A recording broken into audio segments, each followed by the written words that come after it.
And welcome in to the Week 14 Countdown Show. I'm your host, Ian Power, joined as always by Matthew Vitale, Frankie Santiago, breaking down the Week 14 matchups for you guys. The first week of the fantasy football playoffs for everyone who's not a heathen. It's the most Week 17 playoff. If your league has a Week 17 championship, you aren't a real fantasy football league. So for all of the important leagues, this is the start of the playoffs here. You know, start of a nice little run. And we got some good matchups to talk about, and not very much news today before we get into them. Kenyon Drake, DeAndre Hopkins, both dealing with injuries at Cardinals practice. Kenyon Drake popped up as limited with a hip. DeAndre Hopkins, neck and back, did not practice. Not what you want to see on a Thursday. Something to monitor, especially since he has those double injuries. Yeah, I know. It smells like lawn clippings, right? Yep. It's great. We're going to get to that in a second. There's so few news items. I just wanted to get these out of the way before we get to the beer. Yep. Deebo Samuel dealing with a foot. Supposedly it's not the one that he had his Jones fracture on back in the preseason. So something to monitor because it's a brand new foot injury apparently. And then some good news for Raiders fans and Josh Jacobs managers. Josh Jacobs was able to log a limited practice today. If he can log another limited practice tomorrow, or at least limited tomorrow, I'm anticipating him being able to go this weekend. If Josh Jacobs plays this weekend, do you guys play Jacobs? He's got a very middle of the road matchup. I mean, you know, Indianapolis isn't the best run defense in the world, but they're also not the worst. You know, I think they're around 11 or 12 so far this season. Do you guys trust him? I think if I have him, if you have him, you probably need to roll him because you're probably not super deep at running back, especially with the way this year has panned out. I'm actually in a very fortunate position right now where I have the ability to sit him this week. Yeah, for me, good for you. He's a sit if I can, just because. Asking for a friend. What are you guys doing here? I sit him coming off an injury, going against a legit defense that's going to be able to bottle up Derek Carr real nice. Sure. So they're going to be able to just focus on the run. He might do okay, but, you know, do you want to gamble on a ceiling of okay in the playoffs? So, I guess, we're just going to do one of these. Actually, no, we'll wait till the Raiders matchup for this. But, like I said, good news at least that he's able to get back to logging limited practices. It bodes well, at least for his status next week, if nothing else. Yeah, good news, Josh Jacobs might be back. Bad news, you still have to root for the Raiders. They're a likable enough team. Especially now that they're not in, Oakland anymore. Now they've got to take some of the teams out of Florida and we'll be good. Before we dive into the slate, though, Frankie, it was your turn to pick the beer of the week. Why don't you show off what you picked to our viewing audience? As you described it, it's a very indescript can. This is actually... Nondescript. Oh, yeah. Indescript is not the word. I'm not even sure if that's a word, actually. It's probably not, but, it's a can with a green label and a little whale up there. It's fin back, looking up. I thought it was very appropriate because, well, things are starting to look up. We're getting to that good time of year, fantasy playoffs. And also, there are those teams in the bottom half looking up at the teams that, were successful and... In my defense, all of my top 5 picks got hurt this year. I had so many injuries. But that's fantasy football sometimes, or this year for most people. I have actually not taken a sip of this yet. Let's see what it tastes like. Vitaly, while I'm tasting it, why don't you give your thoughts on it? As the resident beer truther, yes, it is hoppy. There's at least a kind of fruitiness to kind of cut that down. I know Frankie would call this a summer crusher. No. This is more of like a. I feel like everything you drink this is like a lawnmower beer. Yeah. No, for this one, it's all right. It's passable. If I get handed this for free, as I kind of am now, you'll drink it. I'll drink it. But I'm looking for a nice. I'll look for a PBR next. Yeah. I was expecting to get kicked in the face with hops there, and I didn't. Actually, it's a good way to describe it. It's a good lawnmower beer. If your lawnmower has a cup holder, slap one of these babies in there while you're cruising around doing the lawn. You're good. Yeah, it's not a crusher. It's more of a sip and enjoy. Lawn game. It's a sip and enjoy. It's a lawn game. I generally describe lawnmower beers as crushers, but each to their own, I guess. No, I think it's pretty good though. I had like 3 of these last night, so I guess. All right, let's jump over to the slate here. We got some matchups to talk about. Obviously, we are not talking about the Thursday game because we are filming this while it's going on. It is going poorly for the Patriots. Jarrett Stidham is in at quarterback. The Rams defense, if you started them this week, has, last I checked, all of the fantasy points. So congratulations to people who started them. I'm sorry to people who are going against them. Your week's not looking great. And shout out to Cam Akers, too. Yes, Cam Akers is having a day. He's, along with several other rookies, emerging as a potential league winner, exactly when you need league winners to emerge. The first game we're going to be talking about, though, the 1 p.m. games this coming Sunday. Kansas City Chiefs, Miami Dolphins, 50.5 point total. The Dolphins are 7.5 point underdogs in this one, which seems honestly pretty good for the Dolphins, given that they're going to be rolling Tua out there against a, okay Kansas City defense. But Tua hasn't demonstrated to me yet that he's worthy of only being a 7.5 point underdog against Patrick Mahomes. So maybe Vegas thinks that Ryan Fitzpatrick is coming into this one? I don't know. Yeah, I don't like, again, as someone who manages several Dolphins in fantasy and has lots of shares, I don't like what the Dolphins are doing with Tua. Just let Ryan Fitzpatrick ball out. And again, yeah, this Kansas City defense, they're not super great, but they're up in the top half. Yeah. I think this is actually going to be kind of a low-scoring affair. Not super low, but I think it's going to be, mid-20s. So I think that total's right about where it should be.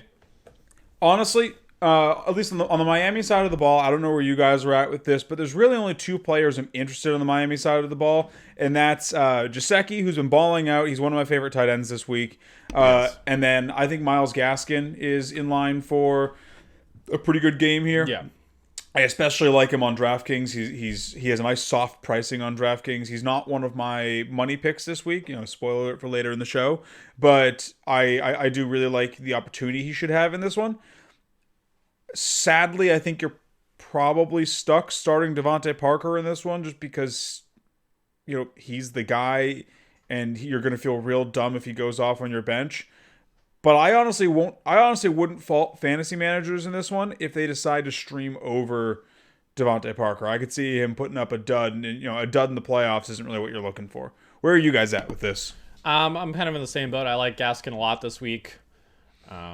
Parker is one of those guys where I'm kind of, it depends who's quarterbacking. Gesicki's looked really good. I can't consciously sit Gesicki, but Parker, if there's a better... Gesicki's look good regardless of who's under center. Yeah, if there's a better matchup, like I think Parker's ceiling is definitely lowered this week. Sure. So let's just play a little. Would you rather? Would you rather start Devontae Parker against Kansas City or T. Higgins against Dallas? T. Higgins against Dallas. I would probably gamble. I probably would gamble for T. Higgins just because of the talent and the terrible defense he's going against. And he's just like he's their end zone guy, so better chance of him getting a touchdown than Parker. Yeah, it's tough to like. Kansas City is a solid defense, and Miami is a good defense. I just feel like I don't know what Tua I'm getting. Am I going to get rookie Tua where like he looks, like he's okay out there? I think you're getting rookie Tua. I mean, we've talked about how quarterbacks being able to score puts that's another way of just putting pressure on another rookie quarterback. I don't expect that Tua is going to be able to keep up with Mahomes in this game, and there are very few quarterbacks who can. And I don't think the Miami defense is good enough to slow down Mahomes to the point where Tua is going to be able to get into a rhythm in this game. Fair. Frankie, what about you? You said are you giving Tua any shot in this game, or are you just overlooking him? He's not a streaming option for you, correct? No. Actually, I mean, I think there are much. Let me just take a look real quick. I think there are probably better streamers out there. There are a couple. I mean, there's definitely better streamers, but with the competitive nature that fantasy football is, they might have been snapped up. Yeah. Are you starting? I guess too late because the game started already. But would you have started Jared Goff or Tua, not knowing how Goff is doing? Like that sort of thing. Like it's two. I think two at least does present upside because of the total. That's the only reason I would consider him here. Yeah. Real fast, I'll do two other names: Corey Davis or Devontae Parker. Corey Davis, 100%. I want to say Corey Davis, but Corey Davis sometimes wants to play like Corey Davis and disappear. Sure. So I want to go with Parker just because I feel like this is a game where they're going to have to throw. They're going to have to throw, and Tua can sustain drives a little bit by using his legs. Yeah. Whereas Fitzpatrick, he can, but he shouldn't in his age. But I'll stick with Parker. Okay, and then we'll do one more here. This one's a little bit more of a reach, but the matchup's really good for this one. DJ Chark or Devontae Parker. DJ Chark gets Jacksonville this week. They're not good. I'm sorry, he gets Tennessee this week. They are not good against defending the anything, really. Still has garbage under center, though. Are you trusting DJ with garbage under center or Devontae Parker against the Chiefs? I'll roll the dice with Parker there. I think he's got a little bit more time. And we've seen... You trust the offense better? Yeah, and we've seen Parker go against, these tough corners before. Sure. I haven't really seen that with Chark a lot. The smaller sample size. For me personally, I haven't watched it. You don't have to worry about Chark going against a tough corner this week. I'll say that much. Yeah, Chark had that kind of mid-season pop that really made you want to buy back in, but he's really just cooled off to the point where I would, even though this is his last good matchup for the season, yeah, I'm benching Chark probably for the foreseeable future because after this. So you're Devontae Parker then? Yeah, I'm Parker. I'll take the talent and the matchup over just a very good matchup and a suspect offense. Okay. And then the only question I have for the Chiefs side of the ball, they are a very straightforward team. Are you starting their running backs this week? If you started Clyde Edwards-Helaire last week, you were disappointed. He was, marked healthy and then didn't play at all. You're probably not starting Le'Veon Bell unless Clyde is literally inactive. But if Clyde's active, do you trust him this week or do you stream over him? I feel like a lot of my options are going to be stream over, but at some point you're going to have to. Clyde is at least far enough down. Owners or managers haven't been relying on him for most of the season at this point, most likely, because he just hasn't been good for a lot of the season. So you probably have other options if you are a CEH manager.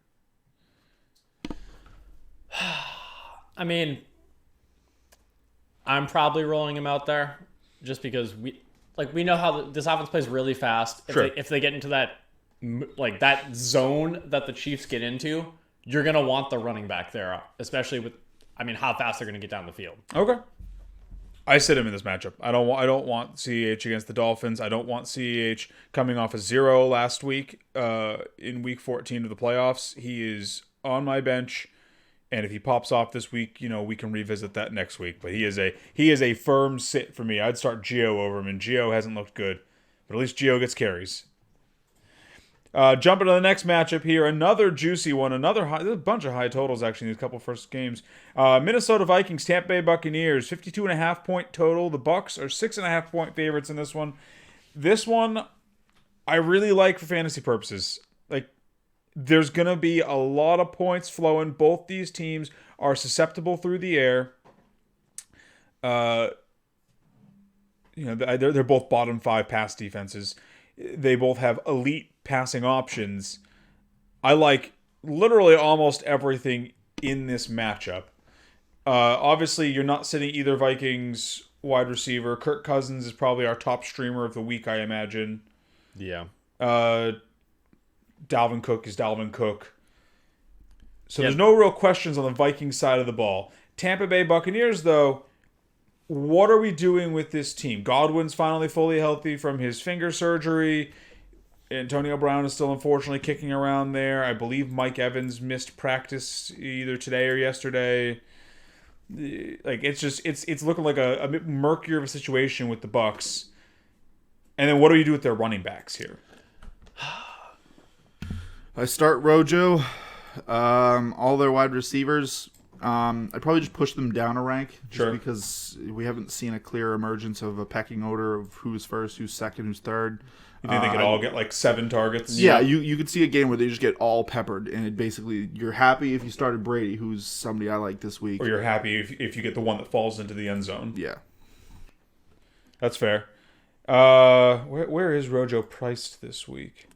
6,100. That's just too expensive for me on DraftKings too. I mean, I will say if I'm looking for contrarian play, a contrarian play, I do like Rojo on DraftKings this week. Not a lot of people are going to be on him just because of how up and down that Buccaneers backfield has been, and the Vikings also haven't been good against the run. This could easily end up being a Rojo, especially with Bruce Arians and recently talked about need to get Rojo more carries. This could be almost a get-right game for Rojo, maybe. He's someone who I would target in GPPs and hesitantly start in redraft this week, I think, for me. Yeah, I mean, I'm not happy about it. But. I mean, I think if there's a back, if you have to pick between the two backs, I think Rojo is the guy. I don't touch Fournette with a 10-foot pole. Yeah, Rojo's looked at all season. I mean, he's had a couple of like lukewarm games here and there. I mean, especially that one that we talked about a couple of weeks ago where he got 3 carries. But we know when he pops, he pops. Yeah, and he's good at catching the ball too. So I mean, he's going to be the. He's okay. He's been better this year. He's okay at catching the ball. He's keep working on those hands. He's no Austin Eckler, but he is he is improving. He is not a wide receiver at the running back position. Clap for him. Okay. Anyone else in that game that we're overlooking that you guys would start? No, I mean, I think that both of these defenses are kind of meh. So sure, this is a matchup where if you see pieces that are out there to get, I mean, you need a streamer. Maybe you roll some guy out there. But most of the important pieces are already taken, so that's not really going to be a thing. Okay. Next matchup on the slate, Tennessee Titans, Jacksonville Jaguars, 52.5 points. Jags are 7-point dogs in this one. Once again, don't really understand the total. Don't know how the Jags are only 7-point dogs. This feels to me like it's going to be the quintessential Derrick Henry game. Like, we're going to get Derrick Henry, 32 carries, over 150 yards, at least a pair of touchdowns, and they're just going to control the clock. You're going to get some ball movement down the field through A.J. Brown and Corey Davis, but unless they break off a long one, there's not going to be any quick scores on the Tennessee side of the ball, I feel like. I don't know where the Jaguars are going to... I understand the Titans are a bad defense. I don't know where the Jaguars are going to get their points. Yeah, it's got to be through the air, because the Titans haven't looked bad on the ground. I mean, they're middle of the pack, but actually, I can see James Robinson running a couple in on the goal line. Yeah, sure, but enough to get it. I'm saying to get to a to get to that total, no. Yeah, because like the 7-point line, indicates that Vegas expects the Jaguars to be able to at least keep up. They're expected to only lose by a touchdown.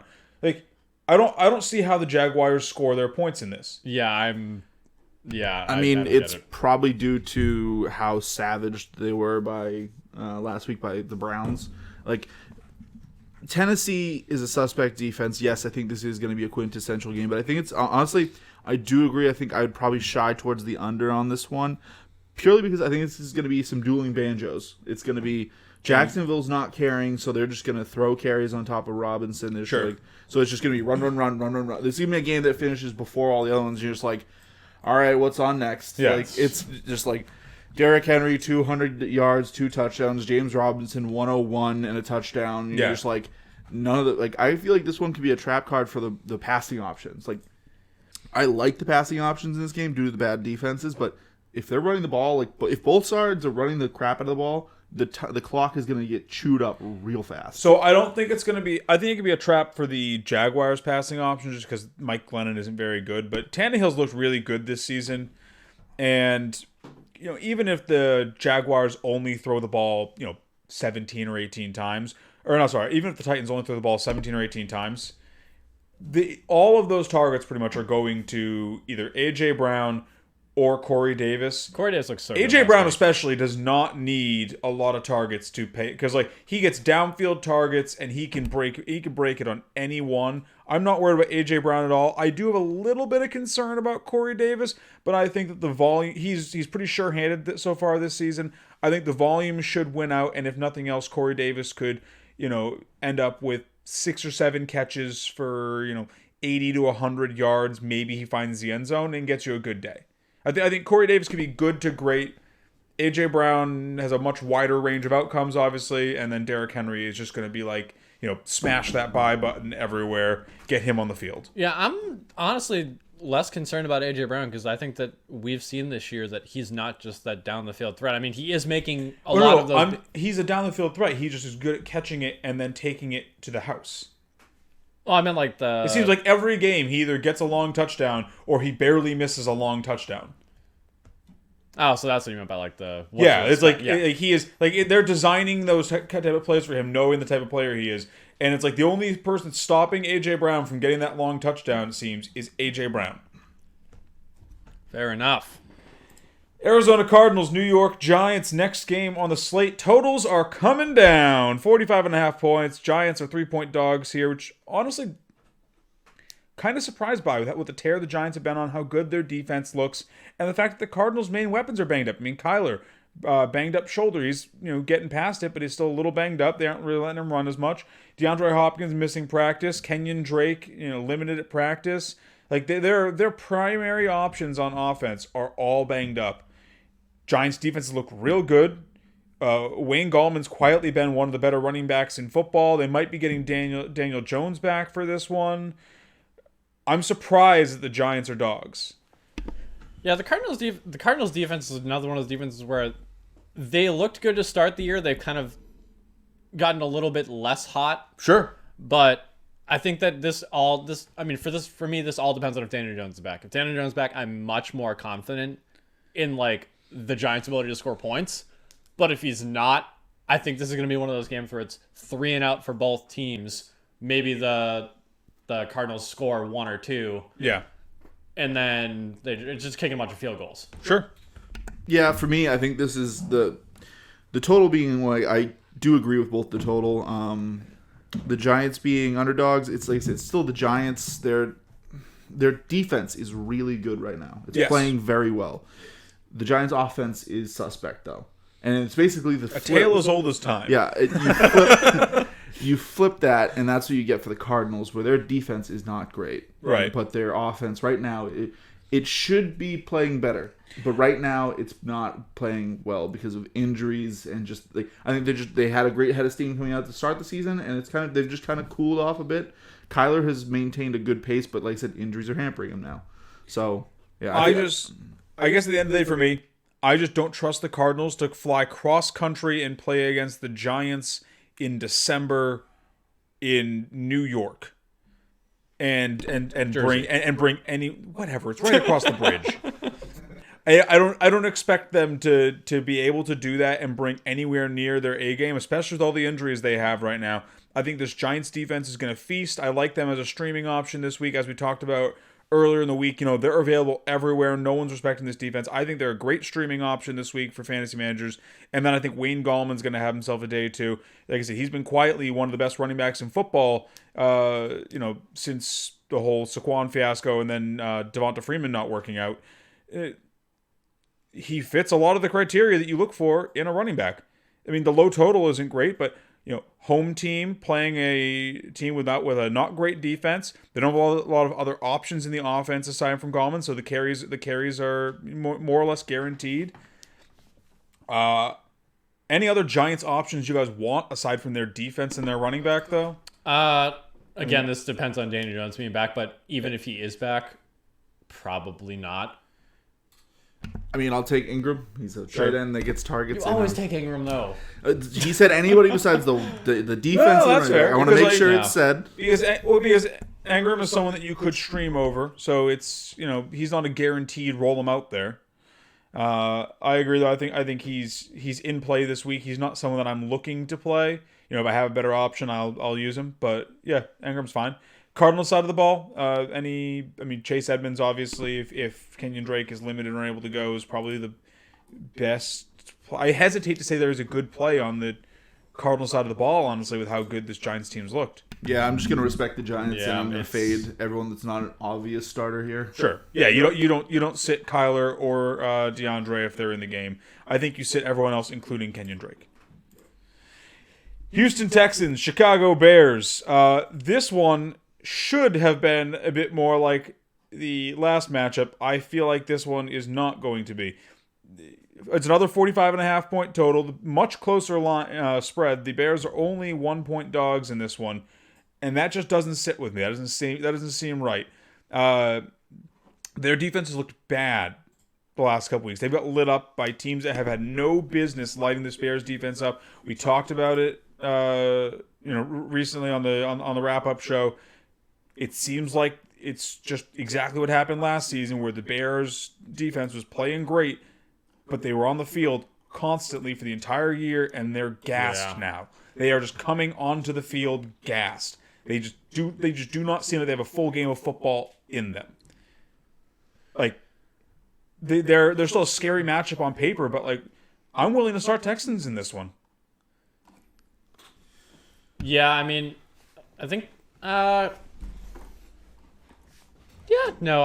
could see it. I mean, the Bears have been kind of just tapering. I mean, this is more of what we've seen from the Cardinals. Like, Yes. To start the year, they were doing great. Now we're kind of seeing that fall, and I think you put it perfectly, that they don't, because they're struggling at that quarterback position. They're just on the field constantly. They can't get a full game of football. And I think this is something that we've seen with a lot of teams this year where... And honestly, they're struggling at the coach position too. Like, Matt Nagy looks lost out there. He looks like a failure of a coach. I'm surprised he hasn't been dumped yet. But like, they don't seem like they have a snowball's chance in hell on the field. What I was alluding to was more of that we were worried this year, like, oh, how our offense is going to do with like all these injuries and COVID, and Yeah. but it's the defense. Like, we've seen the offenses pop because defenses by the end of games are just gassed. Yeah, there's just no one on the field anymore.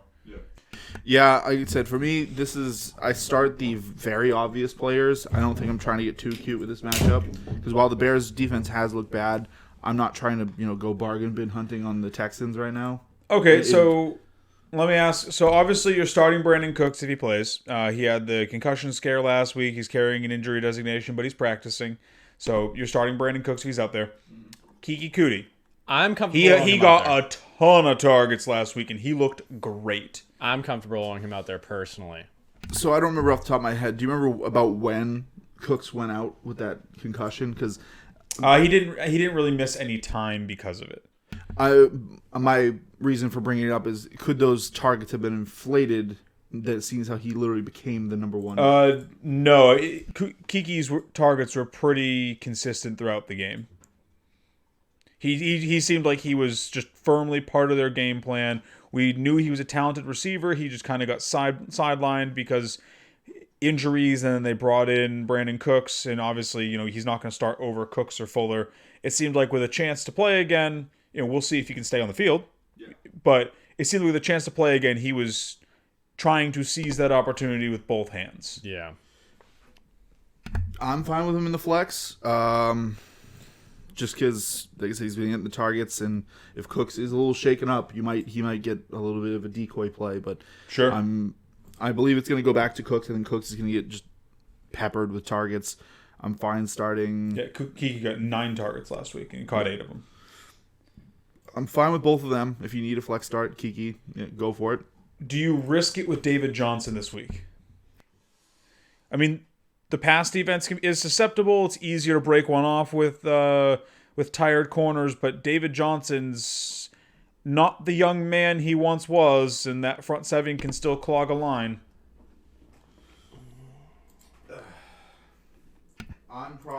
In the fantasy playoffs, I'm probably out on him. Okay. Just because, like, if he was a young spring chicken, sure, I would believe that there was some snapback that would happen. But I feel like this is just going to be an injury that just sits. You don't think he can beat those corners around those DNs around the edge? Yeah, like I think this is going to just be one that either just really derails him and kind of is the death knell for DJ, or this is a see you next season and maybe we get something. Do you guys start Deshaun Watson or are you streaming over him? I start Deshaun. I start Deshaun. Okay. And then on the Bears side of the ball, Dave Montgomery has one of the best matchups in football this week at the running back position. Love it. You're starting Dave Montgomery. Is there another Bear you are willing to start? Think long and hard about this one. It sounds like a dumb question because Allen Robinson's still on the team, but I don't know if I trust the Bears to move the ball well enough to give him fantasy value, I guess. Yeah, his targets have definitely gone down over the last little bit. You look at his history here. I mean, obviously our league scoring is it's close to standard half point, but over the last since week 5, he's had one game over 20 points. So he's had one pop game, and then he's only had 2 games over 15 points. Like and he hasn't had 100 yards receiving since week 4. Like, he's had good matchups too. I mean, he couldn't do it against Minnesota or Tennessee. Do you trust him this week in the playoffs, or like with the plethora of wide receivers kicking around, do you stream over him? I think that if you can't find a streaming option and you need a flex, you start him just because there's potential for that volume. Yeah. But otherwise, I mean, 7, 13, 9, 9.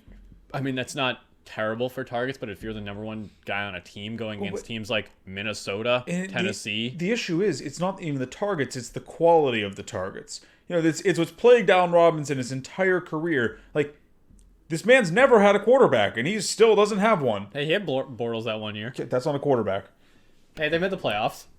It was off Jalen Go ahead, Ramsey. Yeah, looking back, it's just if you're trying to project this guy out for something big, you're really grasping at straws.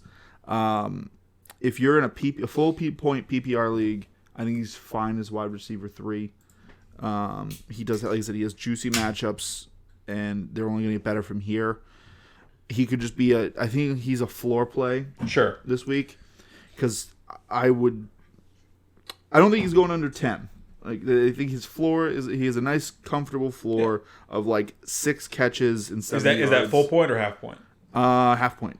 Okay. I'm just kind of looking back. I'd say half point floor. I give you that. Like 8 to 10. 8 to 10 is about what I have Matt for his floor. Yeah. Right. So I give him the range of like, if I had to just kind of average it out, give him not like a half chance at a touchdown, like it's like 15 points. Sure. It's solid enough, but he's not winning your week. Yeah. I think he is unless he falls into the end zone multiple times. If you've got boomer bust guys on your team, he's a good one to play with them to kind of buoy your points. His boom percentage might be like 7%. Right. Okay. And then after that, you play no Bears because they're awful. Another gross matchup. Dallas Cowboys, Cincinnati Bengals. There isn't a quarterback between these two teams. Oh, wait! Revenge game narrative! We got a revenge game here. The Dallas Cowboys are bringing Andy Dalton back.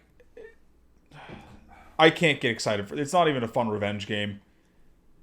Like,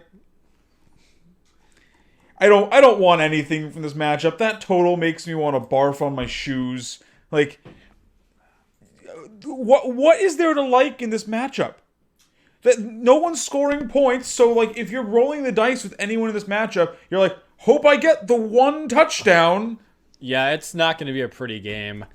I unfortunately... You can't stream Dalton here. You think you could because Cincinnati, but like that total, nope. And it's like, it's not even like it's a big line. The Bengals are only 3.5 point dogs. Yeah, I unfortunately have a lot of shares of both these teams in one league, in the same league. Yeah. I am not excited. I'm fading. Again, this goes back to what I talked about a couple of weeks ago. The only person I'm comfortable starting is Amari Cooper. Because Zeke, we've seen... Yeah, he had that one game. Are you talking both teams or just Cowboys? I'm talking just Cowboys right now. Okay. But there is actually a second Cowboy that I'm willing to start here, but I'll let you finish and then I'll say who. Yeah, I mean, Zeke, we've seen him fall off the face of the earth this season. I mean, he had that game a couple of weeks ago against Minnesota where he put up 100 yards, but that's the first time we've seen that since. It's also Minnesota. Yeah, and Zeke has looked like a combination of just like looks like he's getting slower, and it looks like missing Dak Prescott really hurt him. I think the entire Cowboys are different topic. Yeah. But so Amari Cooper is the only person I feel comfortable starting because he's somehow managed to maintain, not ceiling Amari Cooper value, but like, flex play, 10 to 15 points a game. He has that ceiling of like 25. I am willing to start in this one. Dalton Schultz. The nondescript white tight end. Like you just fan from row 3, seat 32. Like he looks like a creative character. I'm looking at his picture right now, but you know what? Looks don't score your points in fantasy football. This man, basically all season, he's gone below 4 targets once. He catches almost all of them, it seems like. Just because of how bad tight end is, Cincinnati is not good against the tight end. I actually really like Dalton Schultz for fantasy this week, just because he's a floor play. He's guaranteed points at tight end. There is no, I hope he gets a ball. It's like, you know what? He's not going to pop off. Yeah, he'll get you 8 points. He does get you a lot of looks, though. I mean, like 4, like last couple weeks. His floor is 4, 5, 6, 7, 8, 4, 5. Like, he just gets targets, and he catches almost all of them. Yeah, this is a gross matchup for redraft. I only like this matchup in a DFS world, just because of how cheap guys are, and if you, as I'll talk about later, I mean, Dalton is at least throwing the ball a lot. Yes, and his last 2 matchups were against. You got that Dalton to Dalton connection. Yeah. No, like I said, his last 2 matchups were decently rough matchups, and he played okay for a backup quarterback on this team. Sure. So God, they are really that cheap. The most expensive person in this matchup is Zeke at 6,600. It's just because there's nothing there. Like, there's nothing there. Oh my God. Bengals side of the ball. It's pick one, right? You're starting T. Higgins over Tyler Boyd in this one just because T. Higgins has the best chance for a touchdown. I'm liking T. Higgins in this one. I mean, we alluded to that earlier, but do you so Gio hasn't been good, but Gio's at least been getting touches. Do you start Gio in this one, just banking on the touches and hoping he falls into the end zone? The opportunity is there. I think that, watching this Dallas team, the way that we have played against pretty much everybody. I didn't really know you're on the Cowboys, Frankie. I have shares. Watching them play against most people, we're not really seeing the short field a lot. We're seeing those deep balls to the end zone because our corners suck. Sure. So I don't know how much, realistically, I don't know what... Snap decision. Do you start Gio or not? If I have better options, no. I'm fine with him in my flex. He's at least getting what flex running backs you want to see. He's getting 10 to 12 rushes a game, and his targets can fluctuate somewhere in that 5 range. So I think this is a cheese matchup where there's not a lot of pressure there. Yeah, this is a low pressure game. This is as low pressure of a game you can get for either team. But to be clear, if you're flexing Gio, you are banking on the touchdown pretty much. Yeah, he's not gonna get you more than like 8 or 9 fantasy points unless he falls into the end zone.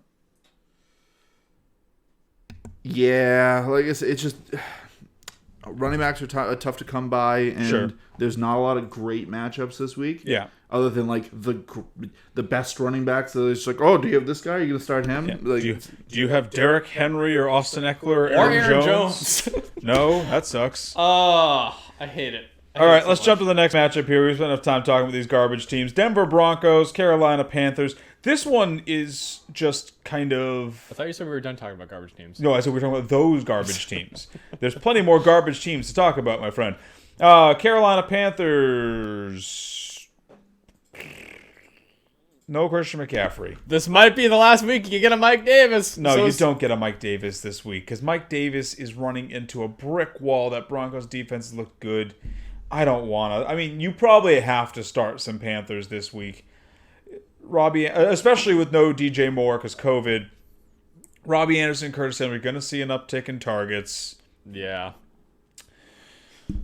Yeah, that's pretty. I mean, Panthers side of the ball, it's just those two for me.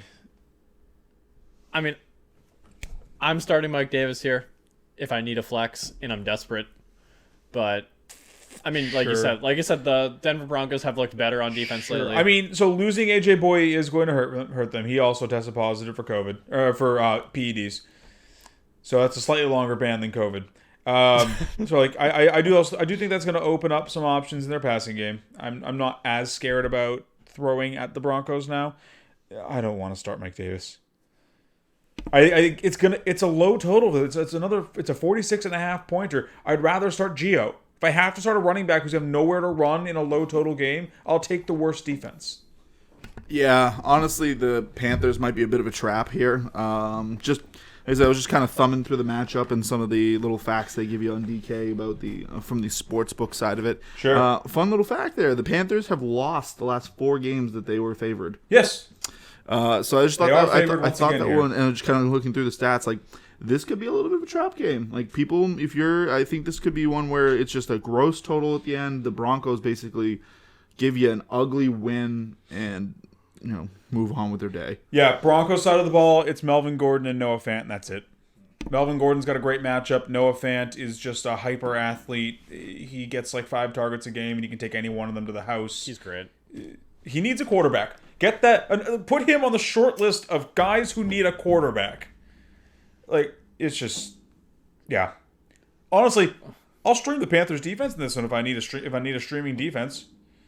Drew Lock is fond of turnovers, both the bakery kind and the through the air kind. I just looked ahead. Can we skip the next matchup? Yes, actually, there is nothing to talk about in the next matchup. You start all of your Seahawks, you sit all of your Jets. Moving on. Yay. Indianapolis Colts, Las Vegas Raiders. 50.5 point total. Raiders are 3-point dogs in this one. Let's do Colts first because I'm more excited about them.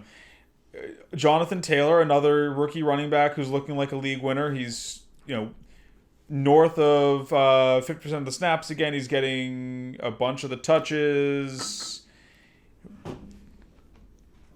He looks good doing it. As I talked about earlier in the week when I talked about Taylor, my 3 and out, he's forcing more missed tackles than he was in the first 8 weeks. He looks more decisive running. I'm going to talk about him later in the show, but I love him this week. I think he's one of the best plays of the week. As far as passing options, the Raiders can't cover those either. So, you can start T.Y. Hilton in this one. I think you can probably flex Michael Pittman if you need to. And Phillip Rivers is a good quarterback streamer. Are there any Colts that you guys are particularly bullish on that I didn't mention, or ones that you're more bullish on than I am? No, that's pretty much it. I mean, I was considering having Pittman as one of my starts for the week, just because he is going against that Raiders secondary. But I think you pretty much hit everything on the head. I'm actually more interested on the Raiders side of the ball, in the sense of if Josh Jacobs. I mean, we kind of alluded to this earlier. If Josh Jacobs starts, do you play him if you have to? Most people are not going to be in a position to not play Josh Jacobs. He's been there for you all season. He's been reliable all season. When he plays, he gets a lot of touches. Unless you have an embarrassment of riches at running back, or you're just in a situation like me where you have Melvin Gordon and Jonathan Taylor, you'd rather take the matchups over the likely guaranteed volume, you probably don't have an option to sit Jacobs if he plays.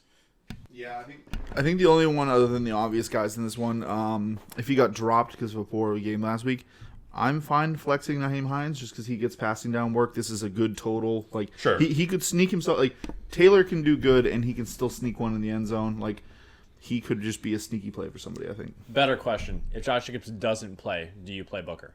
Yes. Are you confident in playing Booker? Never. Okay. But I play him because the Raiders want to run. So... Fair enough. He's Detroit Lions, Green Bay Packers. Back to those high totals now. That total is where it should be because I think that the Packers are gonna. Ooh-wee, Rick! This is a 55-point total, and the Lions are not projected to keep it close. Losing by more than a touchdown here. 7.5 home dogs. Honestly, I'm surprised that this isn't the highest line of the week. It is. No, I'm sorry, it's not. Seahawks. I'm not surprised at all. You kidding me? The Jets. The Jets don't have players that want to run out onto the field. Like the Seahawks are absolutely deserving of being the high. The Jets have to go sorry, we're not talking about that matchup. But Have you watched Aaron Rodgers this season? Yes, I have. And the Lions can at least score. The Packers defense isn't great. Can they? Because they didn't 2 weeks ago. They did last week. The Lions can at least score if they have to.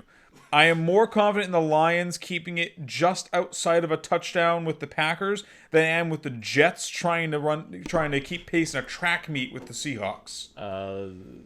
I will. So in this one, disagree. I love all of the Packers. Yes. Lions side of the ball, DeAndre Swift hasn't got a carry in like a month with his concussion / illness. Kenny Galladay might be out. Kenny Galladay, it sounds like, is expected to miss this week. We weren't really excited for him this week anyway. The Packers are pretty good against the pass. Their secondary is beautiful this season. So, with that being said, what Lions are you excited about, and why is it Adrian Peterson? I'm not even sure if I'm excited about Adrian Peterson. Oh, I would be. Adrian Peterson had a quote today. He said he's so glad about the coaching change. They're finally having fun playing football again.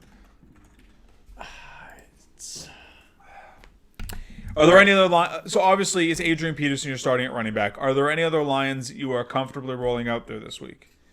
I was flirting with Stafford for this week just because I feel like high total. I mean, 55 total. Stafford has to be involved. Yeah, I mean, but then the issue of a lack of Galladay, we know what that looks like with Stafford out there, and it's not great.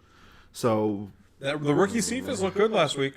I didn't get to watch the game, but he posted on the stat line. I'm not comfortable with it. We talked about how. Okay, so let me ask this: are there any players aside from Adrian Peterson you are uncomfortably starting this week? Hawkinson, if he plays. Okay, just to kind of kick it to you, since you usually kick it to us. sure. Guys that are in his area for projection: Stafford or Matt Ryan. Ooh, I would go with Matty Ice there. Assuming that Matty Ice has all of his weapons. If Matty Ice is missing Julio, which he might be, it's Stafford for me. And one more: Stafford or Phillip Rivers. Oh, Phillip Rivers. Okay. Yeah, that one. You kidding me? That's an easy one. I think he's one of the best streaming options this week. No, I would start Stafford if I had someone once again like Goff. I would have started Stafford over him today. Can you tell I don't like Goff this week? I don't even know. I don't like Goff I don't even ever. know how he did, and I don't want to check or I'll check for you. It's fine. I'd start him over Mike Glennon. I'd start him over Tua or Dalton or Daniel Jones. Baker Mayfield probably, but yeah, no. Not super excited about the Lions side of the ball. I feel like this is going to be a good. I feel like this is actually the total is actually a bit of a lie for fantasy performance because the Lions don't have a particularly clear path to fantasy points. They're probably going to get to at least close to this total, I feel like. But I feel like they're going to do it in a way that no one's happy about. Like, Adrian Peterson is going to do Adrian Peterson things. He's going to have an old man running back day, but the Packers can't stop the running back, so it's fine. He's going to do great. Or great for him at this point in his career. But, there aren't any other really Lions that I'm excited about starting because I feel like it's going to get spread around so much that they're going to have a good football day, but a bad fantasy It's going to be one of those days where it's like, we look at it, you're like, how does everyone have 55 yards? Well, it's like, no. I think it's going to be more of one of those days where, like we saw with the Texans earlier this season, where the two tight ends that nobody had on their team were like, hey, let's go off for 140 yards and 2 touchdowns. Yeah, if I had to pick someone that's not Adrian Peterson starts, probably Hawkinson. Also, Jared Goff in our league anyways, 14.6. That sounds about right. New Orleans Saints, Philadelphia Eagles. Back to the low totals we go. 43 points. The Eagles in a 43-point total at home are 7-point dogs. Hold on. I'm not surprised at all. They're starting a rookie against this vaunted Saints defense, so of course the Eagles are going to win by 3 touchdowns. Yeah. No. The Eagles, if you haven't noticed, have a trend of scoring 17 or 19. I forget which one it is. Points. So I just subtracted 17 from 43, and it's 26. So Saints are going to win 26-17.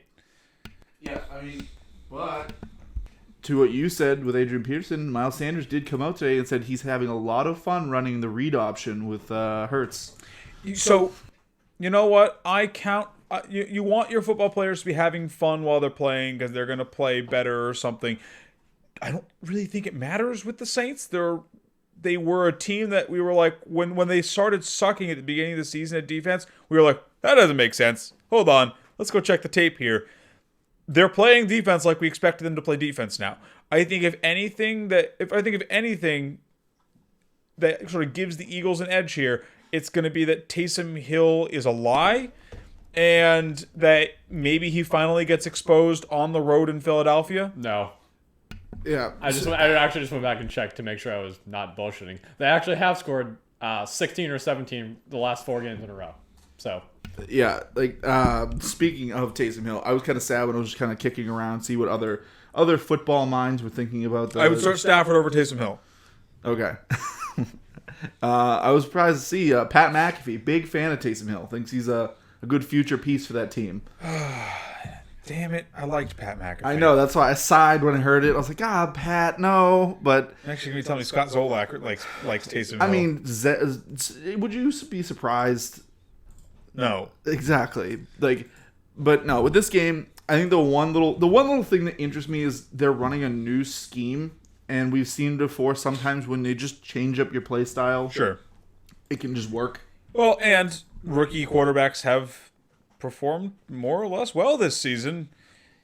You know, maybe I know you've made this argument before, the no tape argument. Maybe the no tape argument works for the Eagles, and the Saints are like, yeah, we have no idea how to scheme for this kid. And he just has like a respectable day. Yeah. He didn't look bad last week, so sure. Yeah, I could see it. I just don't think that, honestly, I think it could go, I think I might hit the under on this game if I'm betting this game. I don't think that Taysom Hill's a running back. He's a running back. I'm sorry, he's a tight end who runs. He's Tim Tebow. He's Tim Tebow, and the Eagles have a good front seven. Where is he going to score his points? He can't throw. I tried to get you an answer. Scott Zolak hasn't tweeted about Taysom Hill since February 12th. Yeah, this kid can't throw, and he's not going to have space to run in this game, I feel like. I feel like if anyone's going to have a good game in this one, it's going to be Michael Thomas. I'm starting Alvin Kamara because it's the playoffs, and you start Alvin Kamara. Yeah, I was going to say, so they have a good front seven. He's going to have nowhere to run, so he's going to run 13 times for 56 yards and 2 fumbles. Yes. But Eagles suck. This one, once again, it's a straightforward game for me. I'm starting Alvin Kamara. I'm starting Michael Thomas. I'm starting Miles Sanders. End of list. I trust no Eagles pass catchers in this game. End of list. Actually, I'm sorry. Once again, I start Dallas Goedert because tight end. End of list. Yes, as a Miles Sanders lover and truther and owner, I am starting him begrudgingly. Vitaly has slept with Miles Sanders many a time. Phrasing. Listen, Atlanta Falcons, LA Chargers. Moving past this topic. 49.5 point total. Chargers are 2.5 point home dogs. This one is a total that I'm honestly surprised is under 50. I thought this was going to be like 55. I think Matty has to throw in 2 picks here. But he's the Falcons are the favorites. Yeah. The Falcons are the favorites in this one, which implies that they are expected to score more points.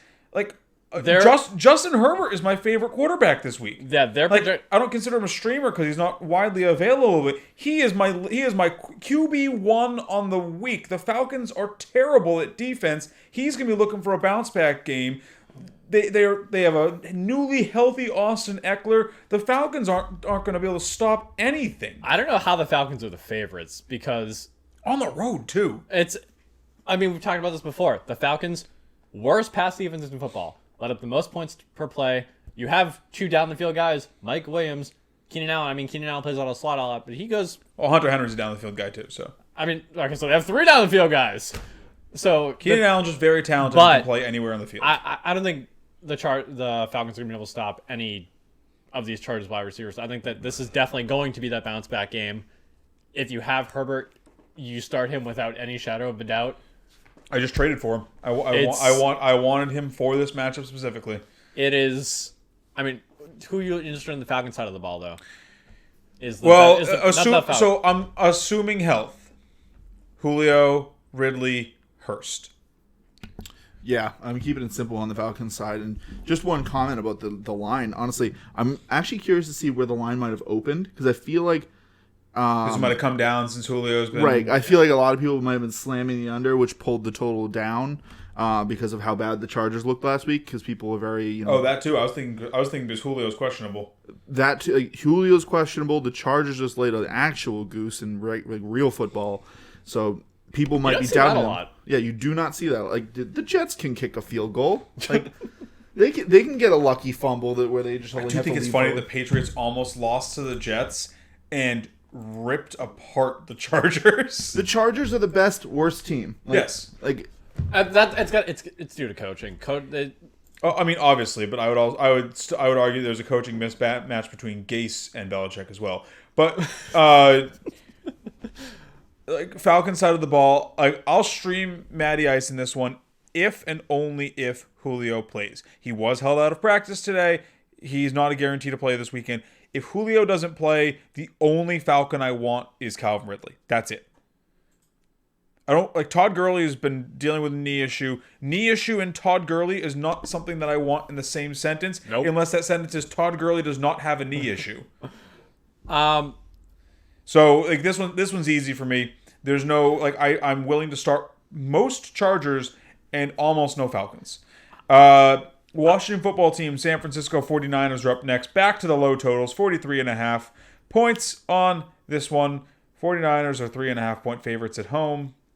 The Washington football team, do you ride the wave of emotion with this one? They just beat the undefeated Steelers. Can they take down the 49ers next? Honestly, I'm comfortable starting their defense here. This is one where this is probably one of the games I think the over-under is way too low. Yes. Like the 49ers are showing out. Ayuk, like they have a lot of weapons out there. And on top of that, like Washington has weapons too. I can see many paths to them scoring. So I think 43.5 is a very low total for these two teams. Like we watched a lot of balls get dropped by Pittsburgh last week that if they didn't get dropped, Pittsburgh scores more points. Just flat out, they score more points.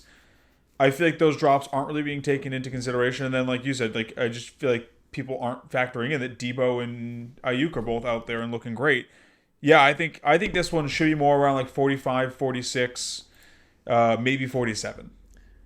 Yeah, I mean, the Niners look pretty good out there last week as far as like throwing the ball. I wonder if the big thing hampering this one is that there's no Gibson. Yeah. But I think you guys are starting McKissick this week, right? I would say that. I mean, he has to be talking about him soon. But no, McKissick, and I think just for Washington total, they have other ways of scoring. I just think it was when you look at it, Pittsburgh can really just set out to shut down Scary Terry. Yeah, they went out there and they said, "F1, you're not playing today." Well, and he was a little especially when there was no running game to draw away from him. It was literally just him because they weren't scared of Logan Thomas. They should have been, but they weren't. Yep, the L train, the L train, the David Montgomery of tight ends came out and did what David Montgomery did the week prior. That's his name now. He's the L train. But like I said, Logan Thomas is coming into his own. You have McKissick. You have Peyton Barber. I can tell you struggled to say that name there. He always finds a way onto a team I start to care about just to knife somebody's fantasy value. Honestly, I think I might like Peyton Barber more than J.D. McKissick this week. You shut your mouth. Peyton Barber's not real. If one of them gets a touchdown, it's Peyton Barber. Yeah, it's definitely gonna be Peyton Barber. No, they're gonna throw the ball with L train to Scary Terry. You shut your mouth about Peyton Barber. So, do you guys start any 49ers running back this week? to move away from the Washington football team? No. Well said. Steelers-Bills then. The night game. Wow, guys, look. We only have one game that isn't this weekend. It's wonderful. I'll miss you Wednesday football. No, I won't. I hate it. 48-point total for this one. Steelers are dogs. Look at that. The 11-1 Steelers are dogs. People are buying into they haven't played anyone all year. Like, you look like I'm picking the Steelers in this one, honestly. I'm always going to pick the Steelers just because, I mean, it takes, even if you're playing bad teams, being perfect up to where they were, it takes a lot of talent. And they clearly have it. They have James Conner coming back. Like, this team has a lot of weapons, and Buffalo's playing worse. And their defense, like, the Pittsburgh defense is still great. Like, I'm surprised this is still if it opened like this and people were going against the Steelers and pushed it to them being the dogs, like, I'm probably throwing a bet in tomorrow just to throw it on the Steelers for +2. Like, this is easy money. It's easy money. Take their money. Vegas is saying, here's my money. Yeah, the Steelers are easily going to cover in this one. I think they're going to win this one. Steelers side of the ball, I mean, Deontay Johnson, even though he had some drops last week, he's been a rock star this season. Big Ben loves throwing at him. You start Deontay Johnson this one, you don't look back, especially because he's probably not going to have Tre'Davious White on him. You know, that honor's probably going to go to Claypool or maybe Juju. I am fading all Bills running backs. Well, yeah, everyone's Frankie. They barely deserve to be rostered. How do you feel about the Jets running backs while we're at it? Yeah, like, do you want to start Frank Gore this week? I think he might be, like, you know, it is a testament. I think he might be banged up, but you know, he might be able to, you know, fake being healthy long enough to get onto the field for a snap. It is a testament that he is still in the league. So, you know, claps to Frank Gore. Frankie, what do you think of Clinton Portis this week? You think you're starting him? Yes, that is me basically saying the Bills running backs might as well be retired. Hey, Singletary looked okay last week. I don't care. The Steelers are not the 49ers. Oh, no. I'm not saying to start him. I just said that I'm sitting all Bills running backs.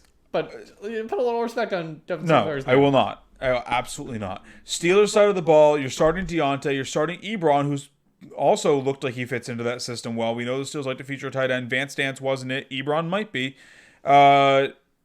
Anyone else you guys are starting? Do you guys? I mean, Juju's been getting targets. He hasn't been doing a lot with them, but he's been getting them. Do you hope that he kind of like can make everyone miss? And his issue is depth of target.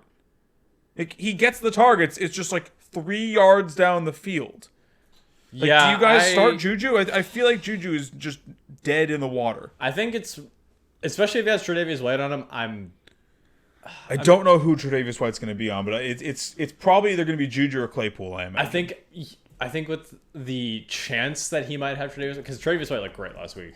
He's a great player just in general. But like specifically the game I watched, great. I think that if I have a better option, a better matchup, even not necessarily talent wise, but just if anyone is playing Atlanta or Dallas, I'm starting them over Juju. So you're going T. Higgins over Juju? Yes. All right. I would actually do that too. I think that T. Higgins' chance of getting a touchdown is much higher than Juju's, and T. Higgins seems basically guaranteed for 5 targets. If I get 5 targets and chance of a touchdown, I'll take that over what Juju gives me. Yeah, for this one, like I said, I am very bullish on the over here, so I am comfortable starting basically the whole pass attack. Connor should breathe some life back into this running game, I hope, because it is bad. Like, Snenny Bell's not it. Snenny is not it, but people have figured out the Steelers' defense's weakness, and that's the air game. Like, people are throwing on them with conviction. They can stop some people. They can't stop it all. So, you know, Cole Beasley, here we come. I was gonna say, are you rolling Cole Beasley out there? Yeah, easily. I'm rolling him out there. He might even throw you a touchdown. Diggs, I think, is a worry for me. I put him as better than Terry, but he could just get blanketed again. So I bring his ceiling down a bit. But like I said, I think this is gonna be a high scoring one because I think the Bills, as long as Josh Allen keeps his composure at least to start the game, he's going to force the Steelers to throw, and that's what they like to do, so they'll just play into that. And I think most of the passing attack is going to have a solid day. Bill's side of the ball, looks like Diggs expected to have Joe Hayden on him. Gabriel Davis expected to have Steven Nelson.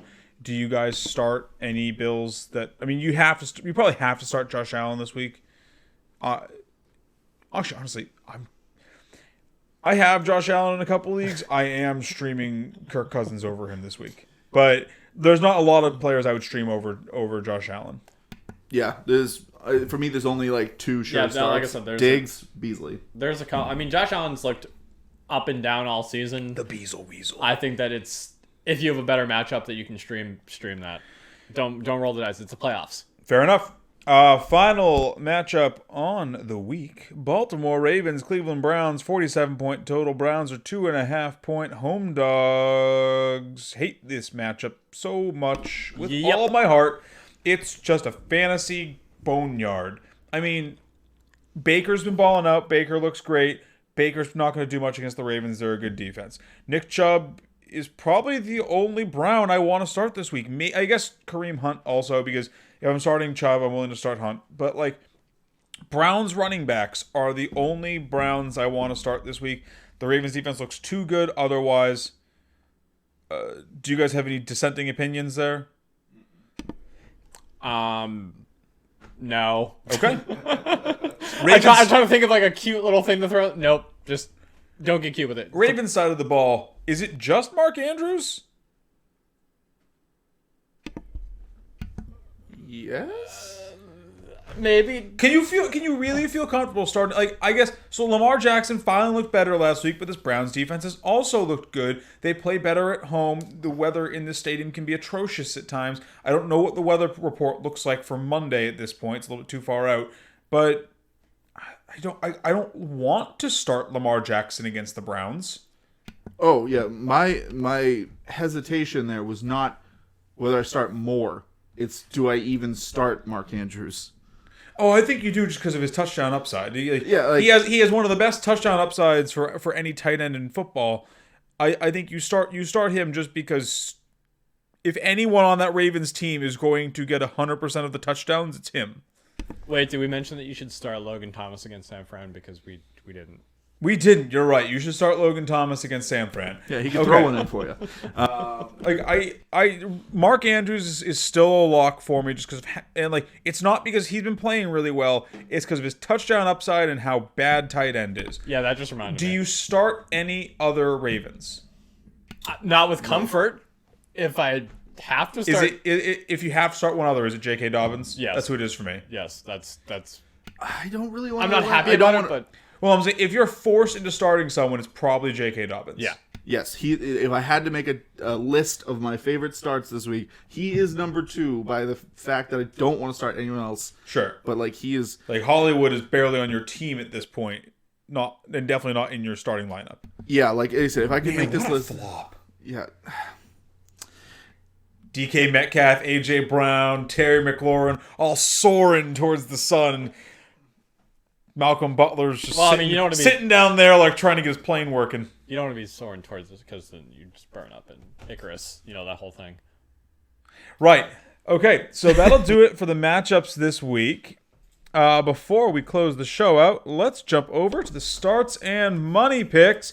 Last week, Frankie 4 for 4, baby. 4 for 4. Catching you guys. No, you aren't. Vitali and I both went 2 for 4, so not as good, but keeping it competitive if nothing else. I still have one pick on Vitali. I'm 27-52 on the season. You were 26-52. Frankie is 20-43 because he missed a bunch of picks in the middle of the season because he was a bozo.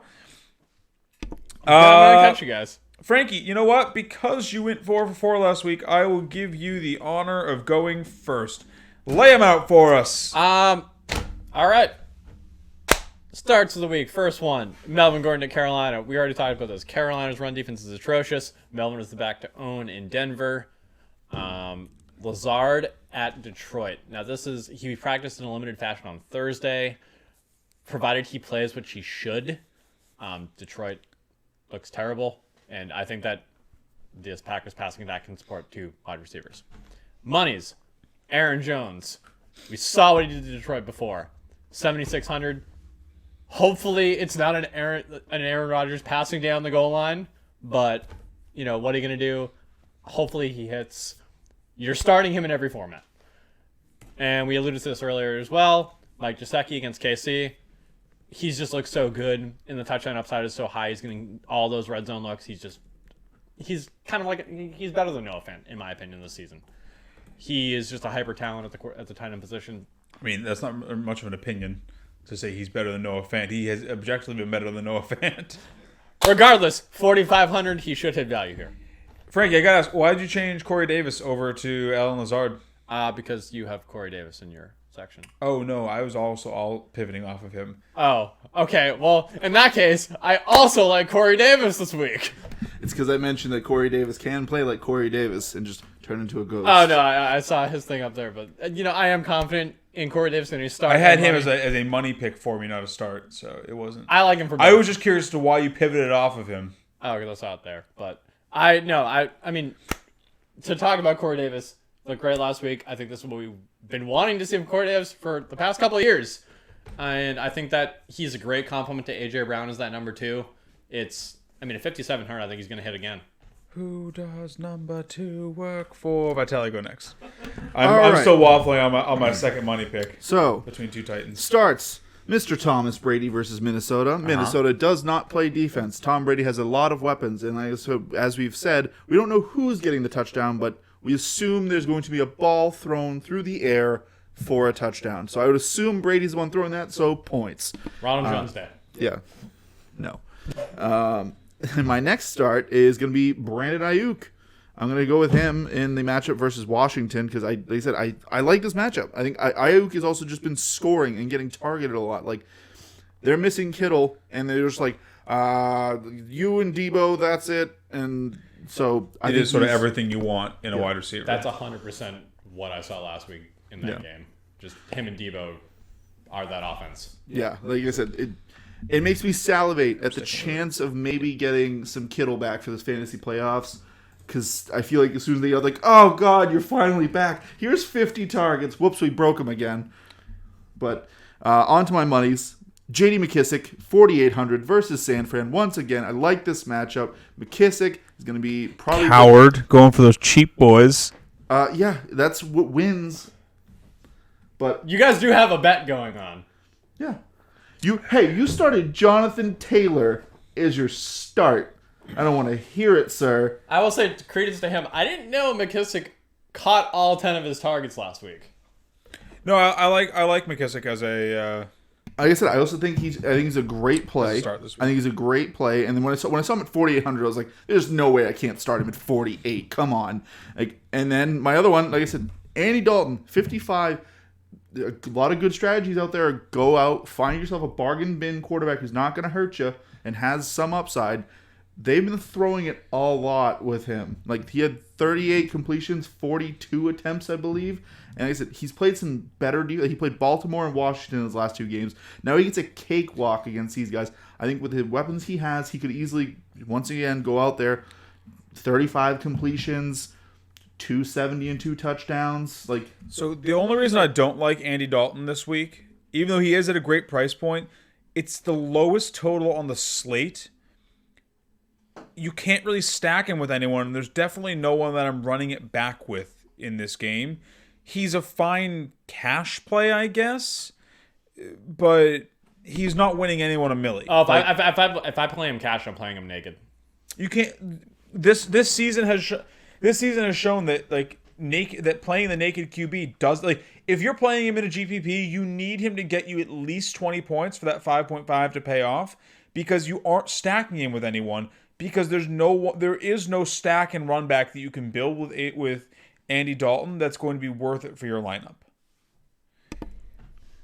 Yeah, I'm not particularly high on him this week, but he's a very low upside guy, and you honestly don't need the 55 to fit the big guns in, because there's so much value at the other positions this week, like a Dalton Schultz at 3,500. Yeah. There you go. There's another player to stack him with. And you got T. Higgins running back. I think we're talking about a nice little play right there. But that's not a tournament winning stack though. That's the I mean, this is a different topic for a different day. But I just don't. Dalton is a fine pick. He's probably going to hit value according to how the math works out for hitting value. He's unlikely to win anyone a tournament. I wouldn't start him in GPPs unless you're going for that real contrarian play where you're like, yeah, I bet this game's gonna shoot out. For me, I'm starting Justin Herbert versus Atlanta and Wayne Gallman versus Arizona as my starts of the week. Justin Herbert, people will be shying off of him. 2 bad games in a row. Lock him in, double lock him in, triple lock him in. He's gonna go moon this week. Wayne Gallman, ignore the name, play him. He's been a very good running back. And then for my money picks this week, Jonathan Taylor, 58. Give this man some respect. He deserves to be a 6K running back at least. He is underpriced. We talk about squishy pricing. He has squishy pricing. You can fit him into your lineup with money to spare, and you're going to need it because my other money pick this week, Mr. Derrick Henry, King Henry himself, 8,700. I'm calling my shot. He's going to have a mountain game. He is going to be on a tournament-winning lineup this week. Maybe a Millie Maker winning lineup. I don't know. But he's got a fantastic matchup. It's his time of year. He is just flat out better at running this time of year. His historical stats show it. And, Jacksonville can't stop anything, but they especially can't stop that mountain of a man. 8,700 feels like stealing. This feels like last season when you could get Christian McCaffrey for under 10K and you were like, oh. I hate that I have a bye week so much. All right. Those are our picks this week. Given that we are once again running up on time, we'll be skipping the last word. Yeah. So, as always to end our show, if you like what we're bringing to the table, like, comment, subscribe. Follow us on socials, and if you have questions for the three of us, or just one of us, you think that one of us is way smarter than the other ones, make sure to reach out to us, ask us questions. We're most responsive on Twitter. You can also ask questions on YouTube, though. We do check YouTube fairly regularly, and we are always happy to converse with our fans. We wish you all the best of luck in your Week 14 matchups, however they may find you, in the consolation bracket or in the playoffs. And good luck taking home those ships.